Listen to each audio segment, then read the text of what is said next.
गंगेच्या पार जाऊन जंगलाच्या गूढ वाटांनी पुढे निघाले. हा प्रवास करत राम पंचवटीला आले. त्यांच्या या मार्गावर अनेक राक्षसांचा संहार झाला. जिथे शूर्पणखेच्या अपमानाचा रावणाने बदला घेतला, त्याने मानवी रूप पाठवून सीतेला बोलवलं आणि लक्ष्मण रावणाच्या मदतीला गेल्यावर रावणाने संधी साधली आणि सीतेच्या हरण करून तो तिला लंकेला घेऊन गेला. राम व्याकुळ झाला आणि तिला शोधत गेला. याच प्रवासात जटायूने प्राण सोडून त्यांना सत्य सांगितले.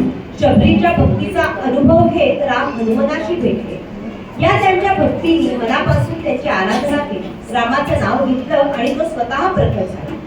कधी शबरीच्या बोरखाण्यासारखा बोरामधल्या साखर होऊन तर कधी हनुमानाच्या छातीतून स्वतःचं रूप दाखवतो.